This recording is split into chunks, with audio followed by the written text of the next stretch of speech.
بسم الله الرحمن الرحيم يسألونك عن الشهر الحرام قتال فيه قل قتال فيه كبير وصد عن سبيل الله وكفر به والمسجد الحرام وإخراج أهله منه أكبر عند الله والفتنة أكبر من القتل ولا يزالون يقاتلونكم حتى يردوكم عن دينكم إن استطاعوا ومن يرتد منكم عن دينه فيمت وهو كافر فأولئك حبطت أعمالهم في الدنيا والآخرة وأولئك أصحاب النار هم فيها خالدون. یعنی آپ سے ماہ حرام میں جہاد کرنے کے بارے میں سوال کرتے ہیں. تم فرماؤ اس مہینے میں لڑنا بڑا گناہ ہے اور اللہ کی راہ سے روکنا اور اس پر ایمان نہ لانا اور مسجد حرام سے روکنا اور اس کے رہنے والوں کو وہاں سے نکال دینا اللہ کے نزدیک اس سے بھی بہت زیادہ گناہ ہے اور فتنہ قتل سے بڑا جرم ہے اور وہ ہمیشہ تم سے لڑتے رہیں گے یہاں تک کہ اگر ان سے ہو سکے تو تمہیں تمہارے دین سے پھیر دیں اور تم میں جو کوئی اپنے دین سے مرتد ہو جائے پھر کافر ہی مر جائے تو ان لوگوں کے تمام اعمال دنیا اور آخرت میں برباد ہو گئے اور وہ دوزخ والے ہیں، وہ ہمیشہ اس میں رہیں گے. یسألونک عن الشہر الحرام قتال فیہ، آپ سے ماہ حرام میں جہاد کرنے کے بارے میں سوال کرتے ہیں. شان نزول نبی اکرم صلی اللہ علیہ وآلہ وسلم نے حضرت عبداللہ بن جحش رضی اللہ تعالی عنہ کی سرکردگی میں مجاہدین کی ایک جماعت روانہ فرمائی تھی جس نے مشرکین سے جہاد کیا.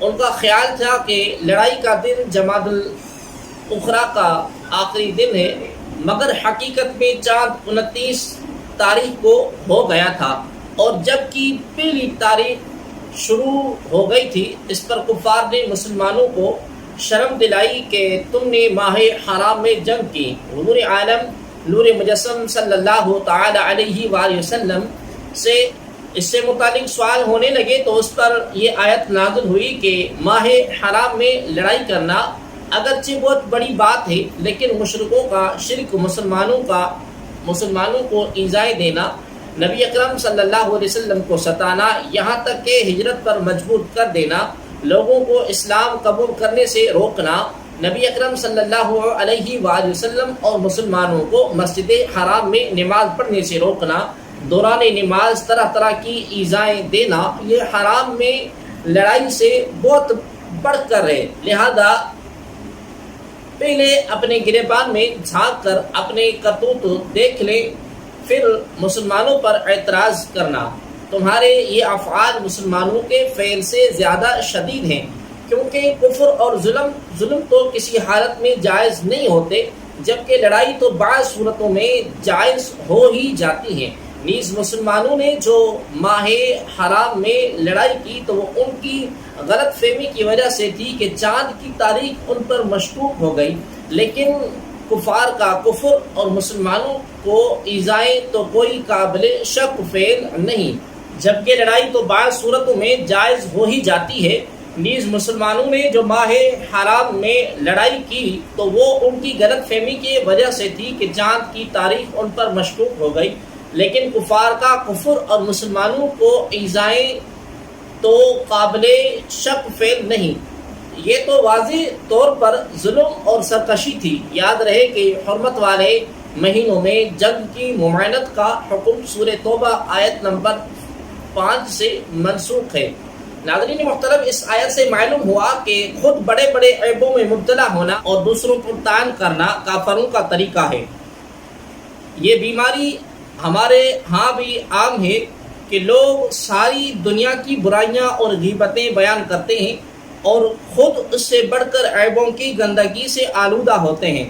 ایک حدیث پاک میں بھی اس بیماری کو بیان کیا گیا ہے. چنانچہ حضرت سیدنا ابو ہریرہ رضی اللہ تعالی عنہ سے روایت ہے کہ حضور عالم صلی اللہ علیہ وآلہ وسلم نے ارشاد فرمایا، تم میں سے کسی کو اپنے بھائی کی آنکھ میں تنکا تو نظر آ جاتا ہے لیکن اپنی آنکھ میں شہتیر نظر نہیں آتا. نمبر 2، فتنہ انگیزی قتل سے بڑھ کر جرم ہے۔ بعض لوگوں کو فتنہ فساد کا شوق ہوتا ہے۔ آیت میں تو فتنے سے مراد کفر اور شرک ہے، لیکن اس سے ہٹ کر بھی فتنہ انگیزی کوئی معمولی جرم نہیں۔ اس آیت سے صحابہ کرام رضی اللہ تعالی عنہم کی شان بھی معلوم ہوئی کہ کفار نے صحابہ کرام رضی اللہ تعالی عنہم پر اعتراض کیا، اور اللہ تبارک و تعالی نے صحابہ کرام رضی اللہ تعالی عنہم کی طرف سے کفار کو جواب دیا، وَلَا يَزَالُونَ يُقَاتِلُونَكُمْ، اور وہ ہمیشہ تم سے لڑتے رہیں گے۔ اس آیت میں خبر دی گئی کہ کفار مسلمانوں سے ہمیشہ عداوت رکھیں گے، اور جہاں تک وہ ان سے ممکن ہوگا وہ مسلمانوں کو دین سے منحرف کرنے کی کوشش کرتے رہیں گے۔ چنانچہ آج دنیا میں یہی ہو رہا ہے۔ کفار کی ہزاروں تنظیمیں مسلم اور غیر مسلم ممالک میں اپنا دین، اپنا کلچر، اپنی تہذیب پھیلانے میں مشغول ہیں۔ جہاں اصل اسلام سے پھیر سکیں وہاں اسلام سے پھیرنے کی کوشش کرتی ہیں، جہاں یہ نہ ہو سکے وہاں لوگوں کو قرآن کی من مانی تعویلوں میں لگا دیتے ہیں، حدیثوں کے انکار میں لگا دیتے ہیں، نت نئے فتنوں میں مبتلا کر دیتے ہیں۔ اگر ایمانیات پر حملہ نہ کر سکیں تو اخلاقیات تباہ کر کے ایمان کمزور کرنے میں لگی ہوئی ہیں۔ الغرض آیت کی حقانیت واضح ہے کہ کفار تمہیں ہمیشہ دین سے پھیرنے کی کوششوں میں لگے رہیں گے۔ وَمَن يَرْتَدِدْ مِنْكُمْ عَنْ دِينِهِ، اور تم میں جو کوئی اپنے دین سے مرتد ہو جائے۔ مرتد ہونے سے تمام اعمال باطل ہو جاتے ہیں۔ آخرت میں تو اس طرح کہ ان پر کوئی اجر و ثواب نہیں، اور دنیا میں اس طرح کی شریعت حکومت اسلامیہ کو مرتد کے قتل کا حکم دیتی ہے۔ مرد مرتد ہو جائے تو بیوی نکاح سے نکل جاتی ہے۔ مرتد شخص اپنے رشتہ داروں کی وراثت پانے کا مستحق نہیں رہتا۔ مرتد کی تعریف کرنا اور اس سے تعلق رکھنا جائز نہیں ہوتا، چونکہ مرتد ہونے سے تمام اعمال برباد ہو جاتے ہیں۔ لہذا اگر کوئی حاجی مرتد ہو جائے پھر ایمان لائے تو وہ دوبارہ حج کرے، پہلا حج ختم ہو چکا۔ اسی طرح زمانہ ارتداد میں جو نیکیاں کی وہ قبول نہیں، جو حالت ارتداد میں مر گیا وہ ہمیشہ جہنم میں رہے گا، جیسا کہ آیت کے آخر میں ہم فیہا خالدون فرمایا گیا ہے۔ اللہ تبارک و تعالی ہر مسلمان کو خاتمہ بالخیر نصیب کرے۔ یاد رکھیں کہ مرتد ہونا بہت سخت جرم ہے۔ افسوس کہ آج کل مسلمانوں کی اکثریت دین کی بنیادی عقائد سے لا علم ہے۔ شادی اور مرغ اور ہنسی مذاق کے موقعوں پر کفریہ جملوں کی بھرمار ہے۔ گانے، فلمیں، ڈرامے، خصوصاً مزاحیہ ڈرامے کفریات کا بہت بڑا ذریعہ ہے۔ ان چیزوں سے بچانے والے علوم کا حاصل کرنا فرض ہے۔ ان الذین آمنوا والذین ہاجروا وجاہدوا فی سبیل اللہ اولئک یرجون رحمت اللہ واللہ غفور الرحیم۔ بے شک وہ لوگ جو ایمان لائے اور جنہوں نے اللہ تبارک و تعالیٰ کے لیے اپنے گھر بار چھوڑ دیے اور اللہ کی راہ میں جہاد کیا، وہ رحمت الہی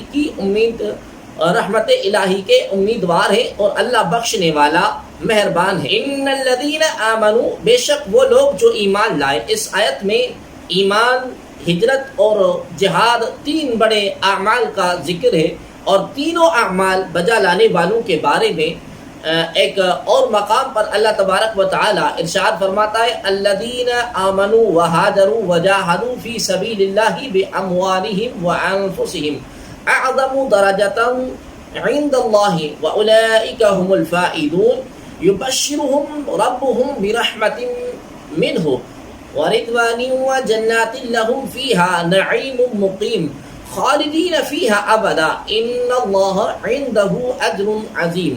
وہ جنہوں نے ایمان قبول کیا اور ہجرت کی اور اپنے مالوں اور اپنی جانوں کے ساتھ اللہ کی راہ میں جہاد کیا، اللہ کے نزدیک ان کا بہت بڑا درجہ ہے، اور وہی لوگ کامیاب ہونے والے ہیں۔ ان کا رب انہیں اپنی رحمت اور خوشنودی اور جنتوں کی بشارت دیتا ہے۔ ان کے لیے ان باغوں میں دائمی نعمتیں ہیں، وہ ہمیشہ ان جنتوں میں رہیں گے، بے شک اللہ کے پاس بہت بڑا اجر ہے۔ اولئک یرجون رحمت اللہ، وہ رحمت الہی کے امیدوار ہیں۔ اس سے معلوم ہوا کہ عمل کرنے سے اللہ تبارک و تعالی پر اجر دینا واجب نہیں ہو جاتا، بلکہ ثواب دینا محض اللہ تبارک و تعالی کا فضل ہے۔ یسألونک عن الخمر والمیسر قل فیہما اثم کبیر ومنافع للناس واثمہما اکبر من نفعہما ویسألونک ماذا ينفقون قل العفو كذلك يبين الله لكم الآیات لعلكم تتفکرون۔ یعنی آپ سے شراب اور جوئے کے متعلق سوال کرتے ہیں، تم فرما دو ان دونوں میں کبیرہ گناہ ہے اور لوگوں کے لیے کچھ دنیوی منافع بھی ہے، اور ان کا گناہ ان کے نفع سے زیادہ بڑا ہے۔ آپ سے سوال کرتے ہیں کہ اللہ تبارک و تعالیٰ کی راہ میں کیا خرچ کریں، تم فرماؤ جو زائد بچے۔ اس طرح اللہ تبارک و تعالیٰ تم سے آیتیں بیان فرماتا ہے تاکہ تم غور اور فکر کرو۔ یسألونک عن الخمر والمیسر، آپ سے شراب اور جوئے کے متعلق سوال کرتے ہیں۔ یاد رہے کہ اس آیت میں شراب کو حرام قرار نہیں دیا گیا، بلکہ حرمت کی آیت سورہ مائدہ میں بعد میں نازل ہوئی، اور 3 ہجری میں غزوہ احزاب سے چند روز بعد شراب حرام کی گئی۔ اس آیت میں شراب اور جوئے کی مذمت بیان کی گئی ہے کہ جوئے اور شراب کا گناہ اس کے نفع سے زیادہ ہے۔ نفع تو یہی ہے کہ شراب سے کچھ سرور پیدا ہوتا ہے، اس کی خرید اور فروخت سے تجارتی فائدہ ہوتا ہے، اور جوئے میں یہ فائدہ ہے کہ اس سے کبھی مفت کا مال ہاتھ آ جاتا ہے۔ لیکن شراب اور جوئے کی وجہ سے ہونے والے گناہوں اور فسادات کا کیا شمار۔ شراب سے عقل زائل ہو جاتی ہے، غیرت اور حمیت کا جنازہ نکل جاتا ہے، بہن بیٹی کی تمیز ختم ہو جاتی ہے، عبادت سے دل اکتا جاتا ہے، عبادت کی لذت دل سے نکل جاتی ہے، جوئے کی وجہ سے لوگوں سے دشمنیاں پیدا ہو جاتی ہیں، آدمی سب کی نظر میں ذلیل اور خوار ہو جاتا ہے، جوئے باز سٹے باز کے نام سے بدنام ہوتا ہے، کبھی کبھار اپنا سب مال اور اسباب جوئے میں ہار دیتا ہے، زندگی تباہ اور برباد ہو جاتی ہے، محنت سے جی چرانا شروع ہو جاتا ہے، اور مفت خورا پڑھنے کی عادت پڑ جاتی ہے وغیرہ۔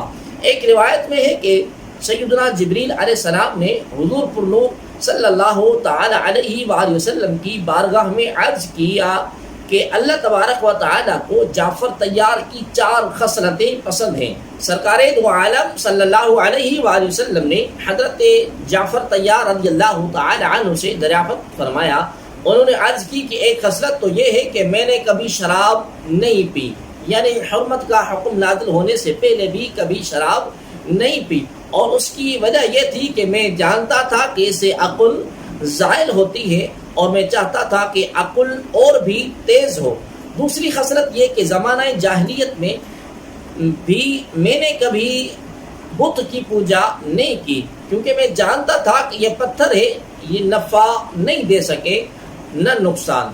تیسری خصلت یہ ہے کہ میں کبھی زنا میں مبتلا نہ ہوا، کیونکہ میں اس کو بیغیرتی سمجھتا تھا۔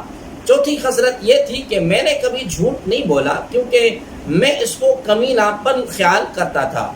سبحان اللہ، کیا سلیم الفطرت تھے۔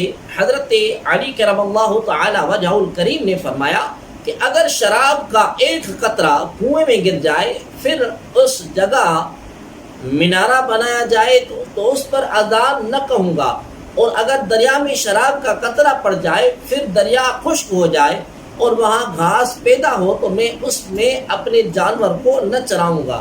سبحان اللہ، گناہ سے کس قدر نفرت ہے۔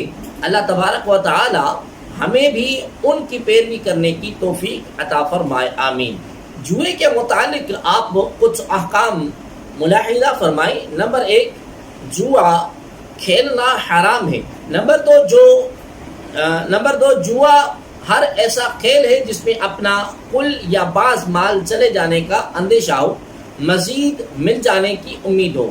نمبر 3، شطرنج، تاش، لوڈو، کریم،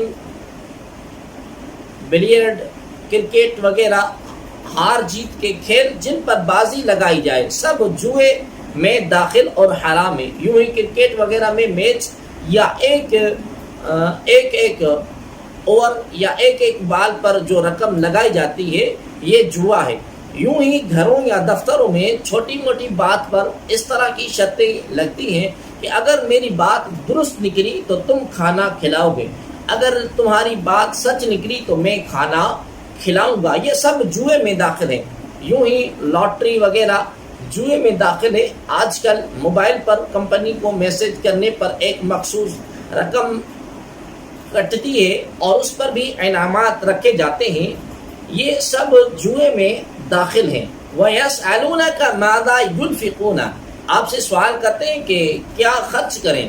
تفسیر خادم میں ہے کہ سرکار دو عالم صلی اللہ علیہ وآلہ وسلم نے مسلمانوں کو صدقہ دینے کی رغبت دلائی تو صحابہ کرام رضی اللہ تعالی عنہم نے عرض کی صدقہ کی مقدار، ارشاد فرما دے کہ کتنا مال راہ خدا میں دیا جائے۔ اس پر یہ آیت کریمہ نازل ہوئی اور فرمایا گیا کہ جتنا تمہاری حاجت سے زائد ہو، ابتداء اسلام میں حاجت سے زائد مال خرچ کرنے کا حکم دیا گیا۔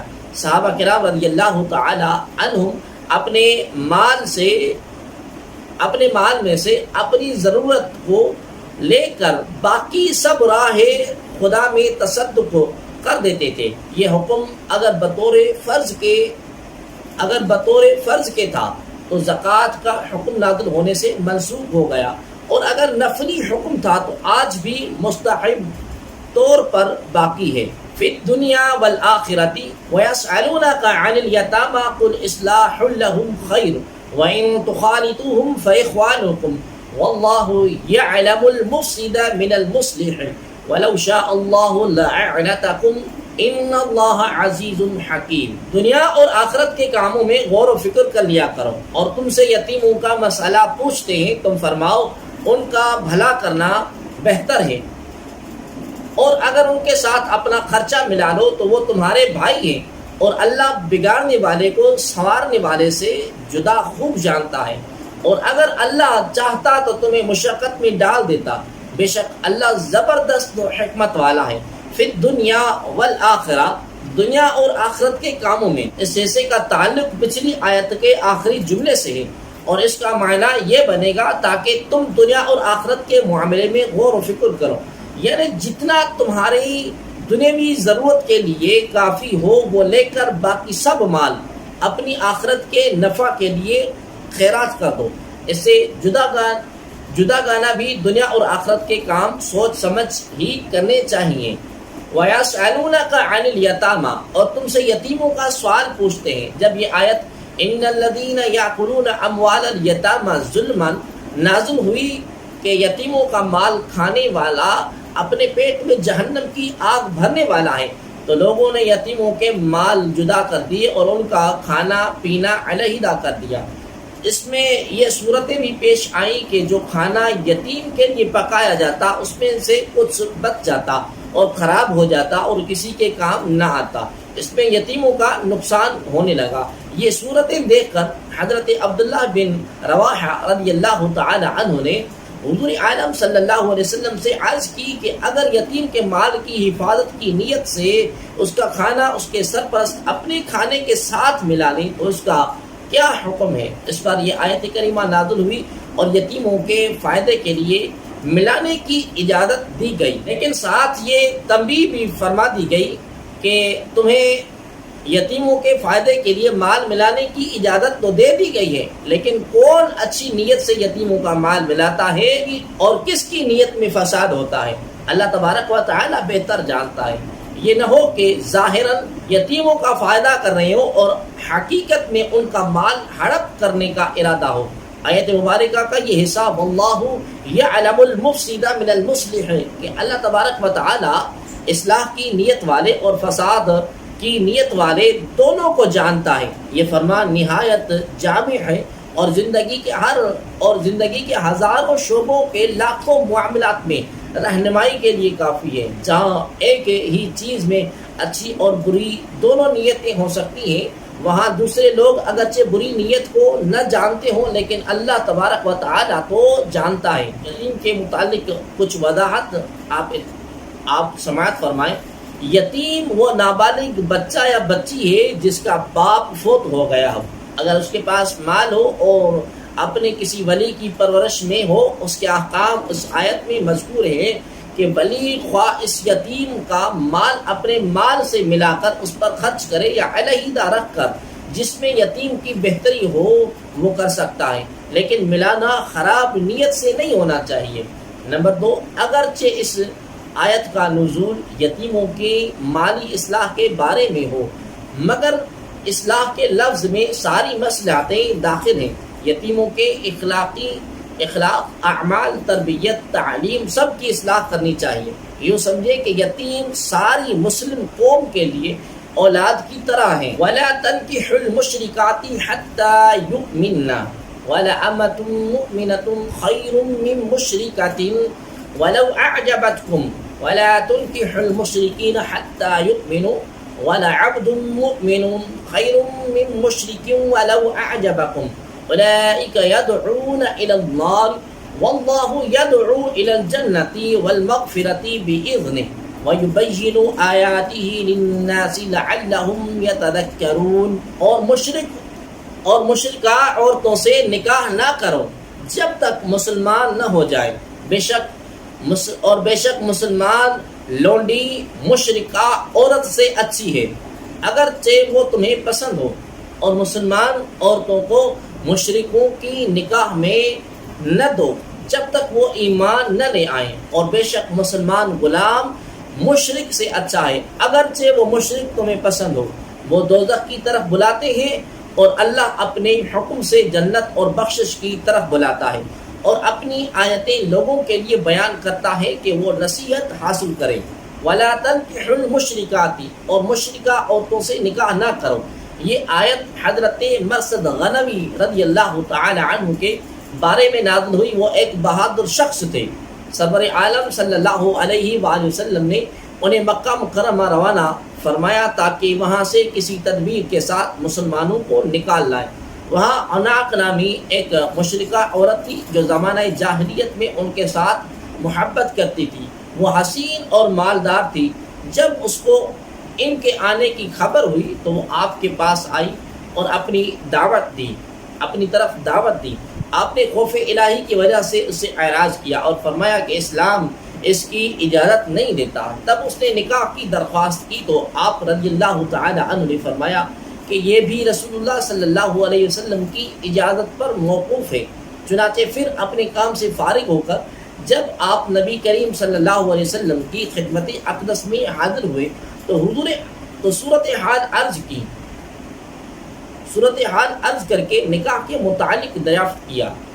اس پر یہ آیت نازل ہوئی اور فرمایا گیا کہ مشرکہ عورتوں سے نکاح کی اجازت نہیں اگرچہ وہ تمہیں پسند ہو، البتہ یہ یاد رہے کہ اہل کتاب یعنی یہودی عیسائی عورت سے نکاح کی اجازت ہے۔ اس کی تفصیل سورہ مائدہ آیت نمبر 5 میں آئے گی۔ وَلَأَمَةٌ مُؤْمِنَةٌ خَيْرٌ مِّن مُشْرِكَةٍ اور بے شک مسلمان لونڈی مشرکہ عورت سے اچھی ہے۔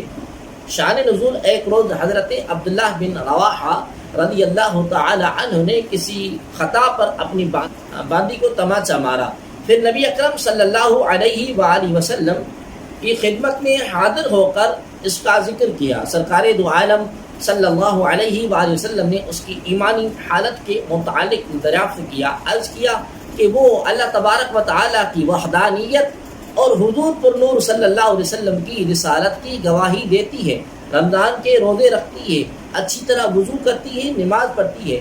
حضور پر نور صلی اللہ علیہ وسلم نے فرمایا وہ مومنہ ہے۔ حضرت عبداللہ بن رواحہ رضی اللہ تعالی عنہ نے عرض کیا تو اس ذات کی قسم جس نے آپ صلی اللہ علیہ وسلم کو سچا نبی بنا کر مبعوث فرمایا، میں اس کو آزاد کر کے اس کے ساتھ نکاح کروں گا۔ چنانچہ آپ نے ایسا ہی کیا۔ اس پر لوگوں نے طعنہ زنی کی کہ تم نے ایک سیاہ فام باندی کے ساتھ نکاح کیا، حالانکہ فلاں مشرکہ آزاد عورت تمہارے لیے حاضر ہے، وہ حسین بھی ہے، مالدار بھی ہے۔ اس پر یہ آیت کریمہ نازل ہوئی کہ مسلمان باندی مشرکہ عورت سے بہتر ہے، خواہ وہ مشرکہ آزاد ہو اور حسن و مال کی وجہ سے اچھی معلوم ہوتی ہو۔ وَلَا تُنْكِحُوا الْمُشْرِكِينَ حَتَّى يُؤْمِنُوا اور کے نکاح میں نہ دو جب تک وہ ایمان نہ لائیں۔ یہ عورت کے سرپرستوں سے خطاب ہے کہ اپنی مسلمان عورتوں کو مشرکوں کے نکاح میں نہ دو۔ مسلمان عورت کا نکاح مشرک اور کافر کے ساتھ باطل اور حرام ہے۔ مشرک کافر لوگ تو تمہیں جہنم کی آگ کی طرف بلاتے ہیں، جبکہ اللہ تبارک و تعالی تمہیں اپنی مغفرت کی طرف بلاتا ہے، تمہیں نصیحت فرمانے کے لیے تم پر اپنے احکام نازل فرماتا ہے۔ اس آیت میں آج کل کے مسلمانوں کے لیے بہت واضح حکم موجود ہے۔ انتہائی افسوس ہے کہ قرآن میں اتنی صراحت اور وضاحت سے حکم آنے کے باوجود مسلمان لڑکوں میں مشرکہ لڑکیوں کے ساتھ اور یوں ہی کافر لڑکوں اور مسلمان لڑکیوں میں باہم شادیوں کا رجحان بڑھتا جا رہا ہے، خاص طور پر ان علاقوں میں جہاں کفار اور مسلم اکٹھا رہتے ہیں۔ مغربی طرز زندگی نیز لڑکوں اور لڑکیوں کی مخلوط تعلیم سے جہاں اور تباہیاں مچی ہوئی ہیں اور بے حیائی کا طوفان امڈ آیا ہے، وہیں باہم ایسے حرام شادیوں کے ذریعے زندگی بھر کی بدکاری کے سلسلے میں جاری و ساری ہیں۔ اس تمام صورتحال کا وبال ان لڑکوں اور لڑکیوں پر بھی ہے جو اس میں ملوث ہیں، اور ان والدین پر بھی جو راضی خوشی اولاد کو اس جہنم میں جھونکتے ہیں، اور حکمران اور صاحب اختیار پر بھی ہے جو ایسی تعلیم کو رواج دیتے ہیں یا باوجود قدرت کے اس کا انسداد کرنے کی کوشش نہیں کرتے، اور یوں ہی اس کا وبال ان نام نہاد جاہل دانشوروں، لبرل ازم کے مریضوں اور دین دشمن قلم کاروں پر بھی ہے جو اس کی تائید اور حمایت میں ورقے سیاہ کرتے ہیں۔